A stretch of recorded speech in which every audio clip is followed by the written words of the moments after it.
Welcome to T SAT. This is Eshwar Kumar. So ఈ వీడియోలో మనం ఇండియాకి ఆఫ్ఘనిస్తాన్కి మధ్య ఉన్నటువంటి సంబంధాలను డిస్కస్ చేసుకోబోతూ ఉన్నాం. సో చూద్దాం. ఇక్కడ మొదటగా చూసుకున్నట్లయితే భారతదేశానికి ఆఫ్ఘనిస్తాన్కి రిలేషన్స్ అనేటువంటి ఎప్పుడు స్టార్ట్ అయినాయి అనేటువంటి అంశంలోకి వెళ్ళే ముందుగా ఒక అంశాన్ని మనం మాట్లాడుకుందాం. సో సెప్టెంబర్ 11, 2001 సంవత్సరంలో ఆ రోజున తాలిబాన్ అనేటువంటి ఒక సంస్థ ఏదైతే ఉందో వారు ఓటమి చెందడం జరిగింది. సో దాని తర్వాత మనం చూసుకున్నట్లయితే ఈ ఓటమి చెందిన తర్వాత తాలిబాన్ ప్రభుత్వం ఏదైతే ఆఫ్ఘనిస్తాన్ దేశాన్ని పరిపాలించి ఉందో వారు ఓటమి చెందిన తర్వాత అక్టోబర్ 2001లో భారతదేశము ఆఫ్ఘనిస్తాన్ దేశంతో ఒక అగ్రిమెంట్ చేసుకున్నారు. దాన్ని స్ట్రాటజిక్ పార్ట్నర్షిప్ అగ్రిమెంట్ అని చెప్తూ ఉంటాం. సో ఈ అగ్రిమెంట్ యొక్క ముఖ్య ఉద్దేశం ఏంటి అంటే భారతదేశము ఆఫ్ఘనిస్తాన్ దేశాన్ని వ్యూహాత్మక దేశంగా పరిగణిస్తూ ఉంది. సో దీనిలో భాగంగా భారతదేశము ఆఫ్ఘనిస్తాన్ దేశంతో ఆర్థిక పరమైనటువంటి అంశాలలో అదేవిధంగా ఈ యొక్క టెక్నాలజీ ఎక్స్చేంజ్ విషయంలో కానీ యొక్క పూర్తి సహకార కార్యక్రమాలు అనేటువంటివి అందించుకోవడం జరుగుతూ ఉంది. సో ఫైనల్గా ఈ అగ్రిమెంట్ చేసుకున్న తర్వాత నుంచి కూడా ఇండియా అదేవిధంగా ఆఫ్ఘనిస్తాన్ మధ్య ఆ ఫ్రెండ్షిప్ బంధం అనేటువంటిది స్ట్రాంగ్ అవ్వడం జరిగింది. సో జరిగిన తర్వాత మనం చూసుకున్నట్లయితే ఇక్కడ ఇంకా ఫర్దర్గా మనం ఆఫ్ఘనిస్తాన్ దేశంతో కొన్ని చారిత్రక నేపథ్యం సంఘటనలు మనం కలిగి ఉన్నాం. చూసుకున్నట్లయితే ఇక్కడ భారతదేశం మరియు ఆఫ్ఘనిస్తాన్ ద్వైపాక్షిక సంబంధాల సుదీర్ఘ చరిత్ర అండి. సో చూసుకున్నట్లయితే ఈ ఆఫ్ఘనిస్తాన్ దేశము అనేటువంటిది భారతదేశం పక్కన ఉన్నటువంటి వెస్టర్న్ కంట్రీస్తో కనెక్ట్ అవ్వడానికి భారతదేశము వెస్టర్న్ కంట్రీస్తో కనెక్ట్ అవ్వడానికి ఇది వంతెనగా నిలిచి ఉంది. సో ఇక్కడ మనం చూసుకున్నట్లయితే మ్యాప్లో మనం చూస్తే ఇండియా ఉంటుంది, ఇండియా పక్కన ఆఫ్ఘనిస్తాన్ ఉంటుంది, ఆఫ్ఘనిస్తాన్ పక్కన ఒమన్ కానీ యమన్ కానీ ఆ విధంగా సెంట్రల్ ఏషియన్ కంట్రీస్ ఉంటాయండి వెస్టర్న్ సైడ్ అంతా కూడా. సో ఇక్కడ ఆఫ్ఘనిస్తాన్ అనేటువంటి దేశము భారతదేశము సెంట్రల్ ఏషియన్ కంట్రీస్తో కనెక్ట్ అవ్వడానికి ఒక వంతెనగా ఒక బ్రిడ్జ్గా కనిపిస్తూ ఉన్నది. సో దీనిలో భాగంగా మనం చూసుకున్నప్పుడు కూడా ఒక తాపీ అనేటువంటి ఒక గ్యాస్ పైప్ లైన్ని వేసి ఉన్నారు. తాపీ అనేటువంటి ఒక గ్యాస్ పైప్ లైన్ని వేయటం జరిగింది. ఓకేనా. సో ఇక్కడ మనం చూసుకున్నట్లయితే ఇక్కడ తాపీ అనేటువంటి గ్యాస్ పైప్ లైన్ ఏంటి అంటే ఒక గ్యాస్ పైప్ లైన్ని టర్కమెనిస్తాన్, ఆఫ్ఘనిస్తాన్, పాకిస్తాన్, ఇండియా మీదుగా తీసుకొస్తారు. సో ఇక్కడ ఇండియాకి ఈ టర్కమెనిస్తాన్కి ఆఫ్ఘనిస్తాన్ అనేటువంటిది ఒక వంతెనగా ఉంది అని మనం చెప్పుకోవచ్చు అండి. అదేవిధంగా ఈ ఆఫ్ఘనిస్తాన్కి వెస్టర్న్ సైడ్లో ఉన్నటువంటి దేశాలన్నిటితో కూడా మన వ్యాపార లావాదేవీలు చేసుకునే విధంగా ఆఫ్ఘనిస్తాన్ ఉంది అనేటువంటి అంశం మనం స్పష్టం చేసుకోవచ్చు. ఇక దాని తర్వాత రెండు ప్రాంతాలు కూడా ఉమ్మడి చరిత్రను కలిగి ఉన్నాయండి. సో ఫర్ ఎగ్జాంపుల్ ఇక్కడ మనం చూసుకున్నట్లయితే భారతదేశాన్ని పరిపాలించినటువంటి మొఘల్స్ ఎవరైతే ఉంటారో ఈ మొఘలులు ఆఫ్ఘనిస్తాన్ దేశం నుంచి భారతదేశానికి రావడం జరిగింది. ఫర్ ఎగ్జాంపుల్గా తీసుకుంటే బాబర్ అనేటువంటి ఒక మొఘల్ చక్రవర్తి బాబర్, ఈయన ఆఫ్ఘనిస్తాన్ దేశం నుంచి భారతదేశానికి రావడం జరిగింది. ఆ విధంగా ఆఫ్ఘనిస్తాన్ దేశంలో ఉన్నటువంటి కల్చర్, మొఘల్ ఆర్కిటెక్చర్ కానీ మొఘల్ కల్చర్ కానీ ఒక ట్రెడిషన్స్ కానీ ఇవన్నీ కూడా భారతదేశానికి రావటం జరిగింది. ఇదొక అంశంగా మనం మాట్లాడుకోవచ్చు. సో రెండు దేశాల మధ్య కామన్గా ఉమ్మడి చరిత్ర ఉన్నది. అదేవిధంగా కామన్గా ట్రెడిషన్స్ అనేటువంటిది, కల్చర్ ఎక్స్చేంజ్ అనేటువంటిది ఉండటం జరిగింది. ఇంకా దాని తర్వాత మనం చూసుకుంటే మన భారతదేశంలో మనము ఖాన్ అబ్దుల్ గఫర్ ఖాన్ వీరిని మనము ఫ్రంటియర్ గాంధీగా పిలుస్తూ ఉంటామండి. ఫ్రంటియర్ గాంధీగా మనం పిలుస్తూ ఉంటాం. సో ఈ ఫ్రంటియర్ గాంధీ గారు ఎక్కడ జన్మించారు? ఆఫ్ఘనిస్తాన్ ప్రాంతంలో ఆయన జన్మించడం జరిగింది. అంటే గతంలో భారతదేశము, పాకిస్తాన్, ఆఫ్ఘనిస్తాన్ కలిసి ఉన్నటువంటి టైంలో ఆ ప్రాంతాన్ని నార్త్ వెస్ట్ ఫ్రంటియర్ రీజియన్ అని పిలుస్తామండి. సో గతంలో అంటే like before independence Afghanistan, Pakistan, India ఈ ప్రాంతాలన్నీ కలిసి ఉన్న సందర్భంలో సో ఆ వెస్టర్న్ పార్ట్ అంతా కూడా నార్త్ వెస్టర్న్ పార్ట్ మొత్తాన్ని కూడా నార్త్ వెస్ట్ ఫ్రంటియర్ రీజియన్ అని పిలుస్తాం. సో ఈ రీజియన్లో మనకి ఈయన ఖాన్ అబ్దుల్ గఫర్ ఖాన్ గారు జన్మించడం జరిగింది. సో అందుకు ఆయనని ఫ్రంటియర్ గాంధీ అని పిలుస్తూ ఉంటాం. ఆయన రూపంలో కూడా ఇండియాకి ఆఫ్ఘనిస్తాన్కి ఆ రిలేషన్స్ అనేటువంటివి కంటిన్యూ అవుతూ ఉన్నాయని మనం చెప్పుకోవచ్చు అండి.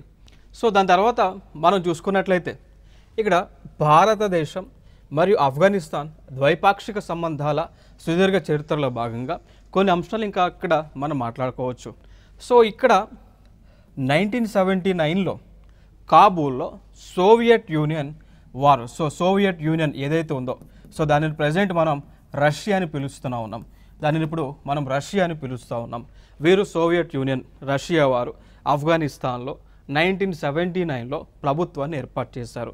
మనందరికీ తెలుసు, ఎవరైతే వరల్డ్ హిస్టరీ చదువుకొని ఉంటారో, ఎవరైతే ఈ యొక్క ఇంటర్నేషనల్ రిలేషన్షిప్స్ పైన మీకు అవగాహన ఉంటుందో మీకు అందరికీ తెలుసు, ప్రపంచంలో ఒక దేశం ఫర్ ఎగ్జాంపుల్ ఏదైనా ఒక ఇష్యూ జరుగుతున్నప్పుడు ఆ ప్రాంతంలోకి ఆ దేశంలోకి యునైటెడ్ స్టేట్స్ ఆఫ్ అమెరికా అడుగు పెడతా ఉంది.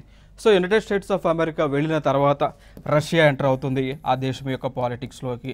రష్యా వెళ్ళిపోయిన తర్వాత మళ్ళీ United states of America enter అయ్యి అక్కడ పాలిటిక్స్ అనేటువంటివి చేస్తూ ఉంది. ఫర్ ఎగ్జాంపుల్గా తీసుకుంటే, మనం ఎగ్జాంపుల్గా తీసుకోవాలంటే నార్త్ కొరియా చూడొచ్చండి, నార్త్ కొరియా చూడొచ్చు, సౌత్ కొరియా చూడొచ్చు, నార్త్ కొరియా చూడవచ్చు. సో గతంలో కొరియా అనేటువంటి ప్రాంతం ఏక ప్రాంతంగా ఉండేది. ఇప్పుడు ఫర్ ఎగ్జాంపుల్ ఇండియా దగ్గర ఈ బెంగాల్ అనేటువంటిది ఏ విధంగా ఆ టైంలో బెంగాల్ ప్రెసిడెన్సీకి కలిసి ఉన్నదో, దాని తర్వాత వెస్ట్ బెంగాల్గా బంగ్లాదేశ్గా విడిపోయిందో, అదేవిధంగా కొరియా అనేటువంటి ప్రాంతం ఏకదేశంగా ఉండేది.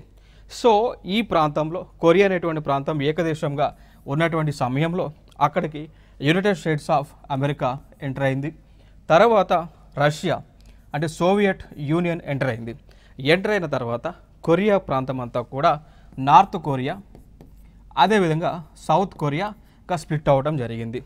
సో నార్త్ కొరియా మొత్తం కూడా కంప్లీట్గా రష్యాకి సపోర్ట్గా ఉండటం జరిగింది.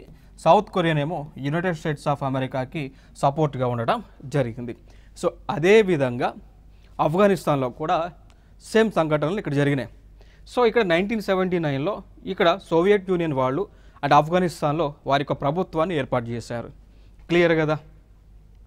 సో దాని తర్వాత వాళ్ళు వెళ్ళిపోయిన తర్వాత యునైటెడ్ స్టేట్స్ ఆఫ్ అమెరికా వాళ్ళు కూడా వాళ్ళకి సంబంధించినటువంటి అనుచరులు ప్రభుత్వాన్ని ఏర్పాటు చేయడానికి వారు హెల్ప్ చేయడం జరిగింది, రైట్. సో అందులో భాగంగా తాలిబాన్ అనేటువంటి టీం ఏదైతే ఉందో, సో ఈ తాలిబాన్స్కి అమెరికా వాళ్ళు సపోర్ట్ చేసి ఆఫ్ఘనిస్తాన్ దేశంలో ప్రభుత్వం ఏర్పాటు చేసే విధంగా వాళ్ళ సహాయ కార్యక్రమాలన్నీ కూడా అందించారు. ఇది ఒక అంశంగా మనం మాట్లాడుకోవచ్చు. దాని తర్వాత చూసుకున్నట్లయితే 1990లో, సో 1990 సంవత్సరంలో యునైటెడ్ నేషన్స్ ఐక్యరాజ్య సమితి వారు ఒక ప్రపోజల్ పెట్టారండి. ఆ ప్రపోజల్ ఏంటి అంటే హ్యూమటేరియన్ అసిస్టెన్స్, దాన్ని మానవతా సహాయం అంటాం. యునైటెడ్ నేషన్స్ ఆర్గనైజేషన్స్ వాళ్ళు వరల్డ్ వైడ్గా ప్రపోజల్ పెట్టారు. ఏ దేశాలైతే ఆర్థికంగా డెవలప్మెంట్ అయి ఉంటాయో, ఏ దేశాలైతే ఆర్థికంగా పురోగతి సాధిస్తూ ఉంటాయో, ఆ దేశాలు లేనటువంటి దేశాలకు, ఆర్థికంగా పతనంలో ఉన్నటువంటి దేశాలకి సహాయ కార్యక్రమాలన్నీ కూడా అందించాలి, హ్యూమటేరియన్ అసిస్టెన్స్ అనేటువంటిది చేయాలి అని చెప్పి ఎజెండాతో తీసుకొచ్చారు. క్లియర్ కదా? దీనిలో భాగంగా భారత ప్రభుత్వం ఆఫ్ఘనిస్తాన్ దేశానికి అనేక సహాయ కార్యక్రమాలను కూడా అందించడం జరిగింది. ఇది ఒక అంశంగా గుర్తుపెట్టుకోండి. ఓకే, సో దాని తర్వాత 1993లో తాలిబాన్లు, సో అంటే ఇక్కడ రష్యా వాళ్ళు వెళ్ళిపోయిన తర్వాత యుఎస్ఏ వచ్చింది. యుఎస్ఏ ప్రభుత్వం ఆఫ్ఘనిస్తాన్లోకి అండ్ యుఎస్ఏ వాళ్ళు ట్రూప్స్ ఆఫ్ఘనిస్తాన్లోకి ఎంటర్ అయిన తర్వాత వారు తాలిబాన్స్ని సపోర్ట్ చేశారు. వారికి కావాల్సినటువంటి ట్రైనింగ్ అంతా కూడా ఇచ్చారు. ఇచ్చిన తర్వాత ఈ తాలిబాన్ల పెరుగుదల పెరిగింది ఆఫ్ఘనిస్తాన్లో. సో పెరిగిన తర్వాత జరిగినటువంటి అంశం ఏంటి అంటే వీరు ఇండియాతో సంబంధం అంతా కూడా తెంచుకోవడం జరిగింది. So Talibans are against to India. Talibans అనేటువంటి వాళ్ళు they are the against to India అనేటువంటి అంశం వీళ్ళు స్పష్టం చేయడం జరిగింది అండి 1993లో. సో తర్వాత మనం చూసుకున్నట్లయితే ఇండియాకి ఆఫ్ఘనిస్తాన్కి మధ్య ఎకనామిక్ రిలేషన్స్ అనేటువంటివి ఏ విధంగా ఉంది అనేటువంటి అంశాన్ని మనం చూద్దాం. సో ఇక్కడ మనకి 2013-14లో సుమారు యునైటెడ్ స్టేట్స్ US డాలర్స్ 1200 మిలియన్ల మేర ఈ యొక్క బిజినెస్ ట్రాన్సాక్షన్స్ అనేటువంటివి రెండు దేశాల మధ్య జరగటం జరిగింది. సో దీన్ని బట్టి మనం చెప్పొచ్చు ఇండియాకి ఆఫ్ఘనిస్తాన్కి trade relations, so trade relations, economic relations అనేటువంటివి కంటిన్యూ అవుతా ఉన్నాయి అనేటువంటి అంశం మనం తెలుసుకోవచ్చు అండి. ఇక దాని తర్వాత మనం మాట్లాడుకుంటే హ్యుమానిటేరియన్ అసిస్టెన్స్ మాట్లాడుకున్నాం. సో ఐక్యరాజ్య సమితి యొక్క అభ్యర్థన మేరకు భారత ప్రభుత్వము ఆఫ్ఘనిస్తాన్ దేశానికి హ్యుమానిటేరియన్ అసిస్టెన్స్ని ఇవ్వడానికి ముందుకు వచ్చిందని చెప్పాం. ఓకేనా. సో దానిలో భాగంగా ఎటువంటి కార్యక్రమాలను భారతదేశం చేసింది అంటే ఇక్కడ యుఎన్ వరల్డ్ ఫుడ్ ప్రోగ్రామ్ ఉంది. ఐక్యరాజ్య సమితికి సంబంధించినటువంటి యుఎన్ వరల్డ్ ఫుడ్ ప్రోగ్రామ్ ఉంది. సో ఈ ప్రోగ్రామ్ యొక్క గైడ్లైన్స్ ప్రకారము భారత ప్రభుత్వము ఆఫ్ఘనిస్తాన్ దేశంలో ఉన్నటువంటి దాదాపు 2 మిలియన్లు అండి. సో 2 మిలియన్లు అంటే ఎంతండి, 2 లక్షల మంది పిల్లలకు ప్రోటీన్ బిస్కెట్లను అందిస్తూ ఉంది. ఓకేనా.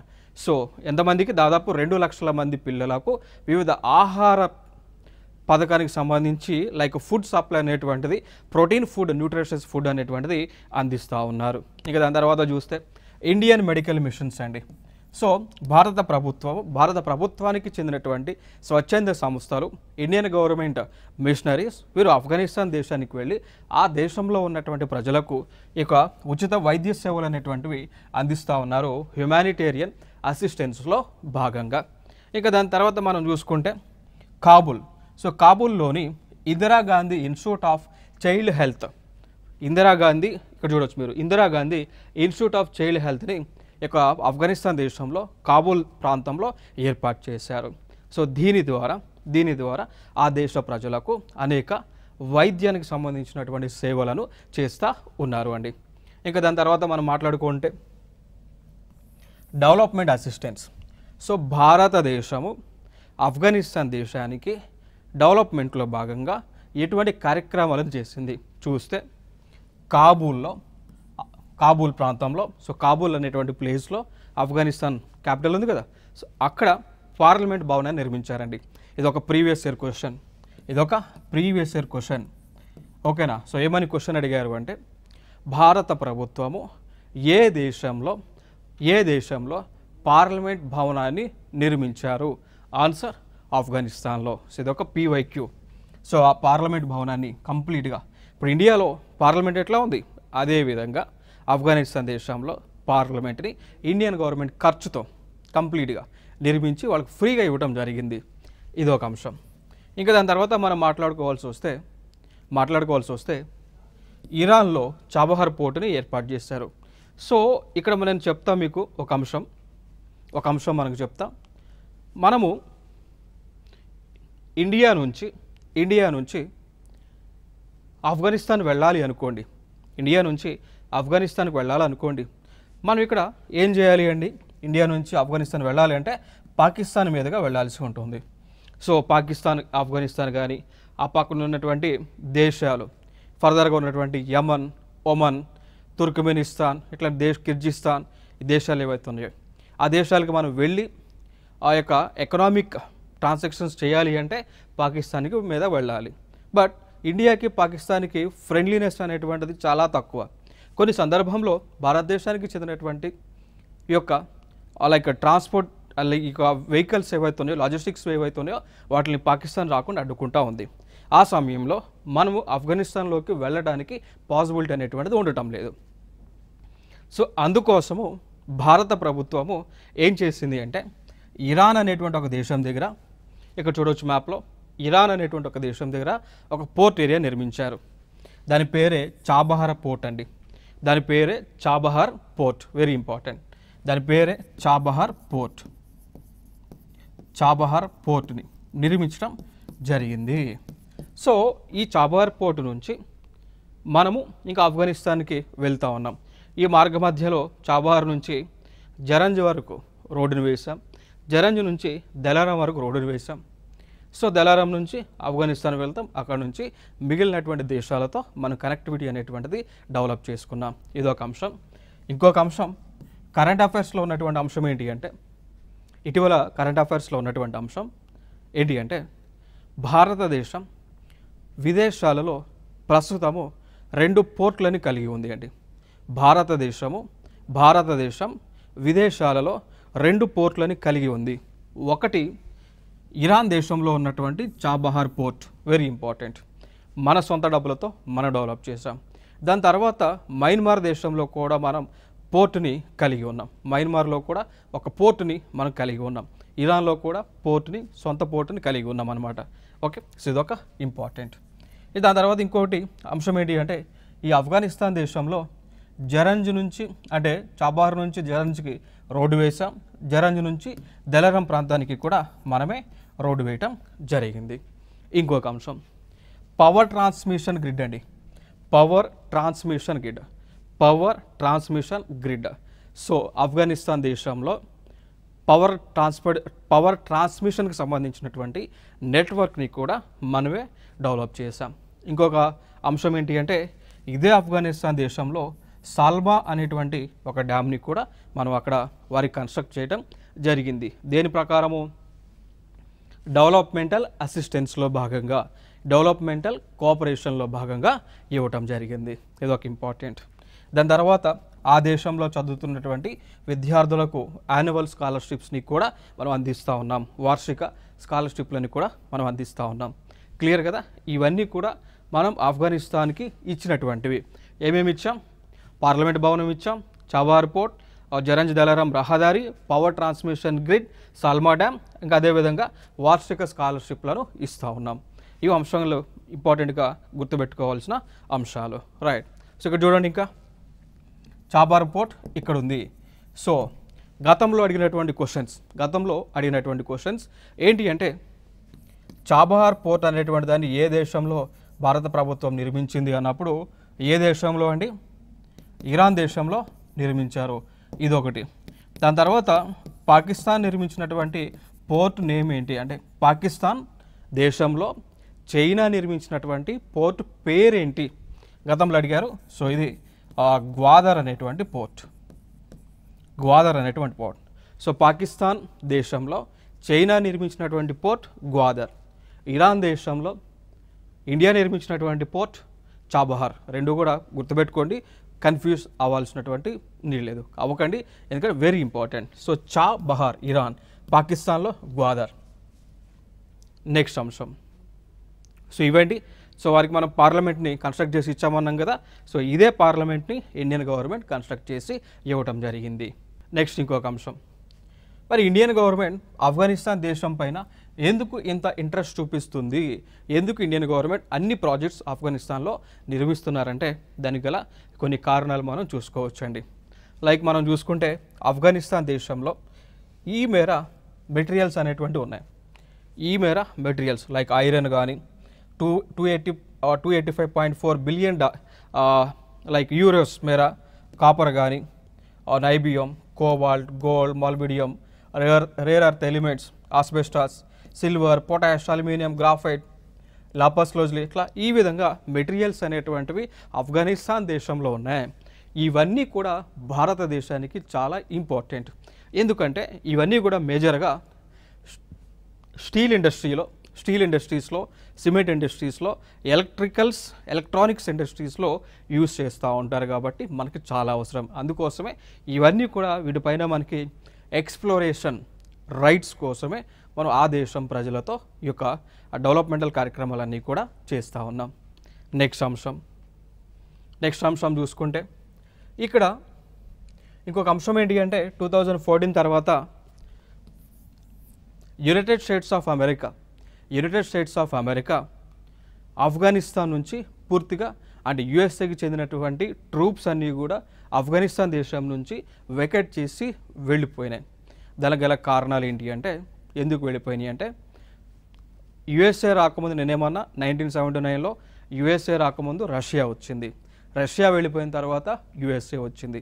సో యుఎస్ఏ వాళ్ళు కూడా 2014లో వెళ్ళిపోయారు. కారణాలు ఏంటి అంటే, మేజర్ రీజన్స్ ఏంటి అంటే, ఇక్కడ అంతకుముందు 2001లో ఓకేనా, సో అంటే సెప్టెంబర్ అంటే 9/11, సో 9/11 అని పిలుస్తూ ఉంటాం. సో సెప్టెంబర్ 2001లో ఇక్కడ ఈ ఆఫ్ఘనిస్తాన్కి చెందినటువంటి ఆఫ్ఘనిస్తాన్కి చెందినటువంటి బిన్ లాడెన్ ఇక్కడ వీళ్ళు ఏం చేశారంటే అమెరికాలో ఉన్నటువంటి ట్విన్ టవర్స్ని కూల్చివేయటం జరిగింది. ఓకేనా. సో అమెరికాలో ఉన్నటువంటి ట్విన్ టవర్స్ని బిన్ లాడెన్కు ఆఫ్ఘనిస్తాన్కి చెందినటువంటి బిన్ లాడెన్ కూల్చివేయడం జరిగింది. సో దానికి రిటలేషన్లో భాగంగా వీళ్ళు యుఎస్ఏ ట్రూప్స్ అన్నీ కూడా ఆఫ్ఘనిస్తాన్ దేశానికి వచ్చిన తర్వాత వాళ్ళ టార్గెట్ ఏంటి, ముందుగా బిన్ లాడెన్ని చంపాలి, దాని తర్వాత ఈ ఆల్ ఖైదా అనేటువంటి ఒక ఉగ్రవాద నెట్వర్క్ని కూడా అంతమొందించాలి. సో వాళ్ళు చేశారు. దాని తర్వాత తాలిబాన్ ఏదైతే అధికారంలో ఉందో వాళ్ళని అధికారం నుంచి తీసేయాలి. దాని తర్వాత ఆఫ్ఘనిస్తాన్ దేశంలో స్థిరమైనటువంటి ప్రజాస్వామ్య రాజ్యాన్ని ఏర్పాటు చేయాలనేటువంటి ఒక ఎజెండాతో వచ్చారు. సో అది సక్సెస్ అయినటువంటి సందర్భాన అమెరికాకు చెందినటువంటి ట్రూప్స్ ఏవైతున్నాయో వాళ్ళందరూ కూడా తిరిగి రిటర్న్ వెళ్ళారు. ఇక్కడ చూడొచ్చు మీరు, ఇది ఒక అంశంగా మనం గుర్తుపెట్టుకోవచ్చు. నెక్స్ట్ ఫర్దర్గా చూడవచ్చు ఇక్కడ.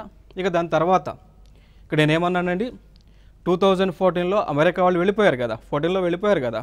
సో దాని తర్వాత వెళ్ళిపోయిన తర్వాత అంటే వీళ్ళు వెళ్ళిపోవడానికి గల కారణం ఏంటి, తాలిబాన్ వాళ్ళకి అధికారం అనేటువంటిది లేదు, వాళ్ళు తొలగించాక అమెరికా వాళ్ళు వెళ్ళిపోయారు.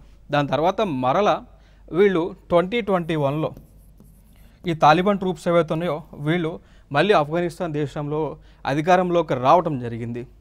సో వచ్చిన తర్వాత వీళ్ళు మళ్ళీ భారతదేశంతో తెగదెంపులు చేసుకున్నారు. సో తాలిబాన్స్కి ఇండియా అంటే నచ్చక, అంటే ఇద్దరికి ఒక కోఆపరేషన్ లేక ఏం చేశారంటే ఇండియాతో డిప్లొమాటిక్ టైస్ అనేటువంటివి రద్దు చేసుకున్నారు తాలిబాన్స్ 2021లో పవర్లోకి వచ్చిన తర్వాత. ఇటీవల మనకి ఆ న్యూస్లో ఉన్నటువంటి అంశం, కరెంట్ అఫైర్స్లో కూడా ఉన్నటువంటి అంశం ఏంటి అంటే ఆఫ్ఘనిస్తాన్ దేశంలో ఆ దేశంలో ఎంబసీ ఉంటుంది. సో ఇండియాకి చెందినటువంటి ఎంబసీ ఉంటుంది. సో ఆ ఎంబసీని వాళ్ళు క్యాన్సిల్ చేశారు. ఇప్పుడు ప్రతి దేశానికి సంబంధించి ఆ దేశం యొక్క దౌత్య కార్యాలయం అనేటువంటి ఇంకో దేశాల్లో ఉంటాయి. ఫర్ ఎగ్జాంపుల్ ఇండియాకి సంబంధించినటువంటి దౌత్య కార్యాలయాలు లైక్ అన్ని దేశాల్లోనే, లైక్ పాకిస్తాన్లో ఉంది, యూఎస్ఏలో ఉన్నాయి, అట్లా అన్ని దేశాల్లో ఉన్నాయి. యూఎస్ఏకి చెందినటువంటి దౌత్య కార్యాలయాలు అన్ని దేశాల్లో ఉంటాయి, లైక్ ఇండియాలో కూడా ఉన్నాయి, పాకిస్తాన్ సంబంధించింది ఇండియాలో కూడా ఉన్నాయి. సో అట్లా ఎంబసీస్ అంటాం. ఇక్కడ తాలిబాన్స్ అధికారంలోకి వచ్చిన తర్వాత ఇండియాకి సంబంధించినటువంటి ఎంబసీని ఆఫ్ఘనిస్తాన్ దేశంలో వద్దు అని చెప్పేసి వాళ్ళు దాన్ని క్యాన్సిల్ చేశారు. అదొక న్యూస్లో ఉంది. అదేవిధంగా ఈ అంశం, ఈ టాపిక్ని మన రీసెంట్గా జరిగినటువంటి ఎస్ఎస్సి CGLలో కూడా అడిగినటువంటి క్వశ్చన్గా అనిపిస్తూ ఉంది. సో ఏ దేశము భారతదేశానికి సంబంధించినటువంటి దౌత్య కార్యాలయాన్ని రద్దు చేసుకున్నారు అన్నప్పుడు ఆఫ్ఘనిస్తాన్. ఇది ఒక ప్రీవియస్ ఇయర్ క్వశ్చన్ కూడా మనం గుర్తుపెట్టుకోవాలి. దాని తర్వాత మరి ఈ ఆఫ్ఘనిస్తాన్ దేశంలో యునైటెడ్ స్టేట్స్ ఆఫ్ అమెరికా వాళ్ళ యొక్క ట్రూప్స్ని తీసుకువెళ్ళిన తర్వాత జరిగినటువంటి పరిణామాలు ఏంటి అంటే ఆఫ్ఘనిస్తాన్ దేశంలో political uncertainty, so political government, stable government అనేటువంటిది లేదు, రాజకీయ అనిశ్చిత ఏర్పడింది. సో పాకిస్తాన్ ఇంటర్ఫరెన్స్ అనేటువంటిది ఎక్కువగా అవుతూ ఉంది. దాని తర్వాత ఇల్లీగల్ డ్రగ్ ట్రాఫికింగ్ అనేటువంటిది ఎక్కువగా అవుతూ ఉంది అనేటువంటి అంశాలు మనకి తెలియవస్తూ ఉన్నాయి. ఇప్పటి వరకు మనం ఇండియా ఆఫ్ఘనిస్తాన్కి మధ్య ఉన్నటువంటి సంబంధాలను చూసాం. సో ఇప్పుడు ఇక్కడ ఈ సిరీస్లో మనం ఇండియా శ్రీలంక మధ్య ఉన్నటువంటి సంబంధాలు ఏ విధంగా ఉంది అనేటువంటిది చూడబోతూ ఉన్నాం. సో చూద్దాం. ఇక్కడ చూసుకున్నట్లయితే మ్యాప్లో మనకు చూసుకుంటే శ్రీలంక దేశం అనేటువంటిది ఈ విధంగా ఉంటుంది. ఇక్కడ ఉంటుంది, ఇది భారతదేశం, ఇది శ్రీలంక దేశం. సో ఇండియన్ ఓషన్లో, ఇండియన్ మహాసముద్రంలో ఒక చుక్క మాదిరి, ఒక డ్రాప్ లెక్క, ఒక రెయిన్ డ్రాప్ లెక్క శ్రీలంక అనేటువంటి ఒక దేశం ఉంటుంది. బట్ శ్రీలంకతో మనకి ఎప్పటి నుంచో కూడా సంబంధాలు అనేటువంటివి కంటిన్యూ అవుతూనే వస్తూ ఉన్నాయి. ఇంకొక అంశం మనం మాట్లాడాల్సి వస్తే భారతదేశానికి చెందినటువంటి, అంటే తమిళనాడు, భారతదేశంలో భాగమైనటువంటి తమిళనాడు రాష్ట్రానికి చెందినటువంటి దాదాపు శ్రీలంక దేశంలో 12% ఉంటూ ఉన్నారు. సో 12% మేర ఉంటూ ఉన్నారు. సో ఇక్కడ ఆ ప్రాంతంలో శ్రీలంక దేశంలో ఆ దేశానికి అంటే లైక్ లోకల్ పీపుల్ అయినటువంటి వారిని సిన్హాలీస్ అంటాం. సో వారు బుద్ధిజం రిలీజన్కి చెందినటువంటి వారు, వీరు 70% అక్కడ ఉంటా ఉన్నారు. సో శ్రీలంక దేశం చూస్తే శ్రీలంక దేశంలో 70% పీపుల్ లోకల్స్ అక్కడ ఉన్నారు. అంటే టోటల్ పర్సెంట్ పీపుల్ అనుకుంటే దానిలో 70% పీపుల్ బుద్ధిస్టులు ఉన్నారు. సో శ్రీలంక పీపుల్ మనం ఏమంటాము, సినహాలీస్ అంటాం. దాని తర్వాత అదే శ్రీలంకలో తమిళనాడుకు చెందినటువంటి హిందూస్ ఉన్నారు. వారి యొక్క పర్సంటేజ్ ఎంత ఉంది, 12% ఉంది. సో ఇక్కడ 12% అంటే మైనారిటీలో ఉన్నట్టు, ఇక్కడ మెజారిటీగా ఉన్నటువంటి అంశం. సో ఇక్కడ ఈ మెజారిటీగా ఉన్నటువంటి పీపుల్ ఏం చేస్తూ ఉన్నారంటే, మైనారిటీగా ఉన్నటువంటి తమిళ హిందూస్ పైన అనేక ఈవిల్ కార్యక్రమాలను కూడా చేస్తూ ఉన్నారు. అంటే వీరిని డెవలప్మెంట్లో భాగంగా ముందుకు రానివ్వట్లేదు. సో అనేక విధాలుగా డిస్క్రిమినేషన్ అనేటువంటిది చూపిస్తూ ఉన్నారు. ఇంకొక అంశం ఇక్కడ ఏంటి అంటే, ఇక్కడ అప్పుడు శ్రీలంకలో ఉన్నటువంటి ప్రభుత్వము ఒక చట్టాన్ని తీసుకొచ్చారు, అంటే ఒక బిల్లుని తీసుకొచ్చారు. దాని పేరే సిన్హాలీస్ ఓన్లీ బిల్ అనమాట. సో 1956లో 1956వ సంవత్సరంలో శ్రీలంకలో ఉన్నటువంటి ప్రభుత్వము శ్రీలంక అనేటువంటిది కేవలము సిన్హాలీస్ అనేటువంటి వారికి మాత్రమే, వేరే వారు ఉండడానికి వీలేదనేటువంటి ఒక బిల్లును తీసుకొచ్చారు. సో ఈ బిల్లుకు వ్యతిరేకంగా 12%గా ఉన్నటువంటి తమిళ హిందూస్ ఒక గ్రూప్గా ఏర్పాటు చేశారు. ఆ గ్రూప్ పేరే ఎల్టీటీ అండి. దాన్ని ఏమంటామంటే లిబరేషన్ టైగర్స్ ఆఫ్ తమిళ్ ఈలం అంటాం. ఆ గ్రూప్ పేరే లిబరేషన్ టైగర్స్ ఆఫ్ తమిళ్ ఈలం అని పిలుస్తూ ఉంటాం. ఏ సంవత్సరంలో దాన్ని ఫామ్ చేశారు అంటే 1976లో ఫామ్ చేశారు. గుర్తుపెట్టుకోండి. సో 1956లో ఈ సిన్హాలీస్ ఓన్లీ బిల్ అనేటువంటిది 1956లో తీసుకొస్తే, దీనికి వ్యతిరేకంగా శ్రీలంకలో ఉన్నటువంటి తమిళ హిందూస్ అందరూ కూడా ఎల్టీటీఏ అంటే లిబరేషన్ టైగర్స్ ఆఫ్ తమిళ్ ఎలం అనేటువంటి ఒక గ్రూప్ని ఏర్పాటు చేశారు. ఓకేనా. సో ఏర్పాటు చేసి ఆ దేశంలో శ్రీలంకలో తమిళ పీపుల్కి హక్కుల కోసం వారు పోరాటం అనేటువంటిది చేస్తూ ఉన్నారు. ఇక దాంతోపాటు 1983లో సివిల్ వార్ అనేటువంటిది స్టార్ట్ అయింది. సో శ్రీలంకలో ఉన్నటువంటి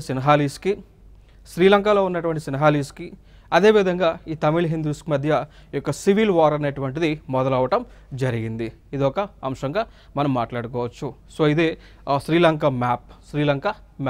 సో ఈ ప్లేస్ అంతా కూడా ఎక్కువగా సిన్హాలీస్ ఉన్నటువంటి వారు, ఈ మిగిలినటువంటి ఈ ప్లేస్లో తమిళియన్స్ ఉన్నటువంటి వారు. సో తమిళనాడు నుంచి వెళ్ళినటువంటి తమిళియన్స్ అందరూ కూడా ఈ ప్లేసెస్లో వాళ్ళు సెటిల్ అయ్యారు. సో ఇక్కడ ఈ ప్రజలందరూ కూడా ఎందుకు వెళ్ళారు అంటే, అక్కడికి బ్రిటిష్ వాళ్ళు భారతదేశాన్ని పరిపాలిస్తున్నటువంటి సమయంలో తమిళనాడు నుంచి అంటే కొంతమంది వర్కర్స్ని తీసుకువెళ్ళారు. సో వారు ఇక్కడ ఈ ప్రాంతాల్లో సెటిల్ అవ్వడం జరిగి వారి యొక్క పాపులేషన్ అనేటువంటిది పెరిగింది. రైట్. సో ఇదొక ఇంపార్టెంట్ ఏరియా. దాని తర్వాత జరిగినటువంటి అంశాలు ఏంటి అంటే ఆ ఎల్టీటీ గ్రూప్ అనేటువంటిది ఏదైతే ఉందో, సో వీళ్ళు శ్రీలంకని రెండు దేశాలుగా ఏర్పాటు చేసి ఒక ప్రాంతం ఏమో సిన్హాలీస్ అత్యధికంగా ఉండేటువంటి దేశంగా, ఇంకొక ప్రాంతం తమిళియన్స్ ఎక్కువగా ఉండేటువంటి విధంగా రెండు దేశాలని బైఫర్కేట్ చేయమని వీళ్ళు డిమాండ్స్ చేస్తూ ఉన్నారు.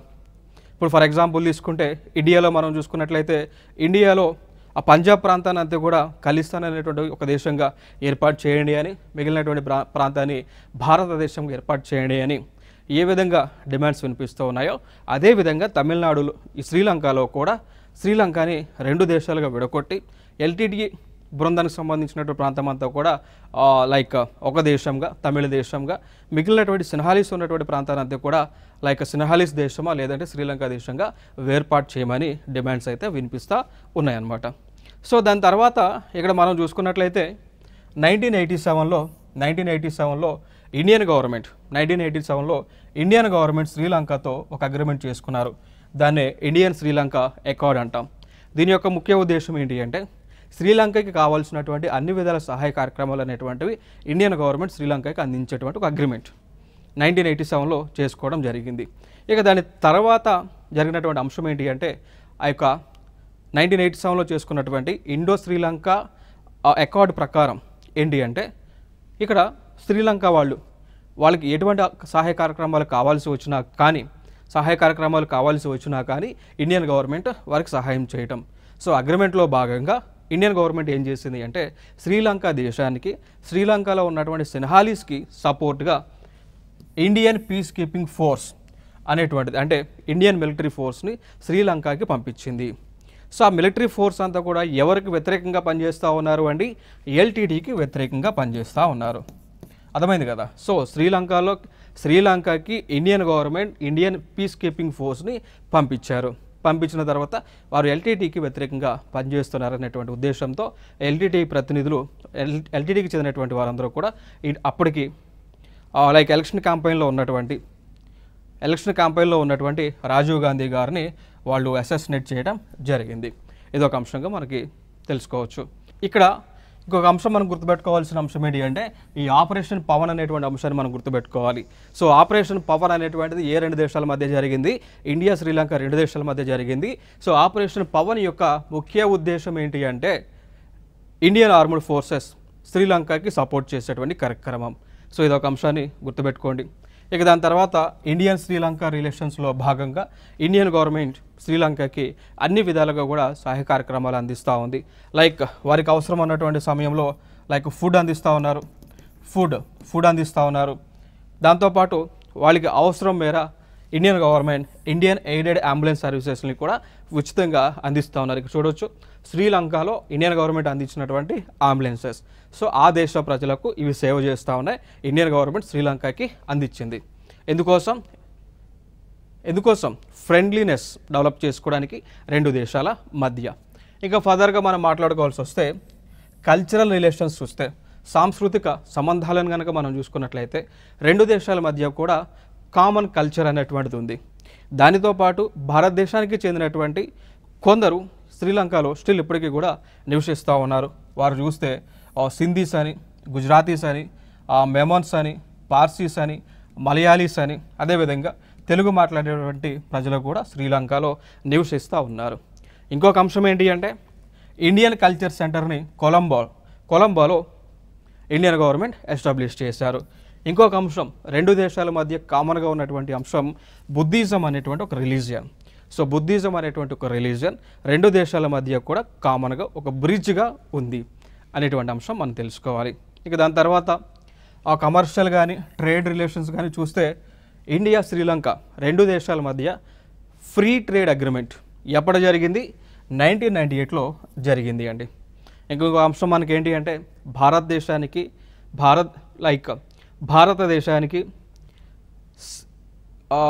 సెకండ్ లార్జెస్ట్ ట్రేడింగ్ పార్ట్నర్గా శ్రీలంక ఉంది. భారతదేశానికి సెకండ్ లార్జెస్ట్ ట్రేడింగ్ పార్ట్నర్గా శ్రీలంక ఉంది. అఫ్కోర్స్ ఫస్ట్ ప్లేస్లో కొన్ని సందర్భాల్లో యుఎస్ఏ ఉంటుంది, కొన్ని సందర్భాల్లో చైనా ఉంటుంది. సో చైనాతో ఎక్కువగా వ్యాపారం చేస్తూ ఉన్నాం. కొన్ని ఇయర్స్లో కొన్ని సంవత్సరాల్లో యుఎస్ఏతో మనం ఆ యొక్క వ్యాపారం అనేటువంటిది చేస్తూ ఉన్నాం. సెకండ్ ప్లేస్లో మాత్రం శ్రీలంక ఉంది. రైట్. సో ఇదొక అంశం. ఇక దాని తర్వాత డెవలప్మెంటల్ కోఆపరేషన్ మనం చూసామనుకోండి. శ్రీలంక దేశంలో భారత ప్రభుత్వం 50,000కు పైగా హౌసెస్ని నిర్మించారు. ఇండియన్ హౌసింగ్ ప్రాజెక్ట్ అనేటువంటి ద్వారా 50,000 హౌసెస్ని నిర్మించడం జరిగింది. ఓకేనా. సో ఈ ప్రాంతం ఈ శ్రీలంకలో ఉన్నటువంటి ప్లేస్లో ఈ హౌసెస్ అన్నీ కూడా నిర్మించడం జరిగింది. నెక్స్ట్ దాని తర్వాత మనం చూసుకుంటే ఇండియాకి శ్రీలంకకి మధ్య డిఫెన్స్ అండ్ సెక్యూరిటీ కోఆపరేషన్ జరుగుతూ ఉంది. లైక్ ఫర్ ఎగ్జాంపుల్ తీసుకుంటే మిలిటరీ ఎక్సైజ్ అయినటువంటి మిత్రశక్తి, నేవల్ ఎక్సైజ్ అయినటువంటి స్లీనెక్స్, దాని తర్వాత దోస్తి అనేటువంటి ఒక మిలిటరీ ఎక్సైజ్. ఇది ఇండియా, మాల్దీవ్స్, శ్రీలంక మధ్య జరుగుతూ ఉంది. సో ఇక్కడ మీరు చూడవచ్చు ఇండియా శ్రీలంక మ్యారిటైమ్ ఎక్సైజ్, దాని పేరే స్లీనెక్స్, 2023లో స్టార్ట్ అయింది, కొలంబోలో జరిగింది. క్లియర్ కదా. నెక్స్ట్ అంశం 10th edition of India Sri Lanka joint military exercise, దాన్ని మిత్రశక్తి అంటాం. సో ఇది శ్రీలంకలోనే స్టార్ట్ అవడం జరిగింది. రైట్. సో ఇది రీసెంట్గా జరిగినటువంటి మిలిటరీ ఎక్సైజ్. ఇంకా ఫర్దర్గా మనం మాట్లాడుకోవాల్సి వస్తే ఇండియా శ్రీలంక. సో శ్రీలంక దేశంలో చైనా పాగా వేసింది. ఏ విధంగా అంటే శ్రీలంక దేశంలో పోర్ట్ హంబొంటోట అనేటువంటి దాన్ని చైనా వాళ్ళు నిర్మిస్తూ ఉన్నారు. దాని తర్వాత బెల్ట్ అండ్ రోడ్ ఇనిషియేటివ్లో శ్రీలంక మెంబర్గా ఉంది. దాని తర్వాత శ్రీలంక దేశానికి చైనా వాళ్ళు ఆర్మ్స్ అన్నీ కూడా సప్లై చేస్తూ ఉన్నారు. ఇవి శ్రీలంకకి ఇండియాకి మధ్య ఉన్నటువంటి సంబంధాలు. సో నెక్స్ట్ వీడియోలో మరికొన్ని అంశాలతో మీ ముందుకు రావడం జరుగుతుంది. This is Eshwar Kumar. Thank you.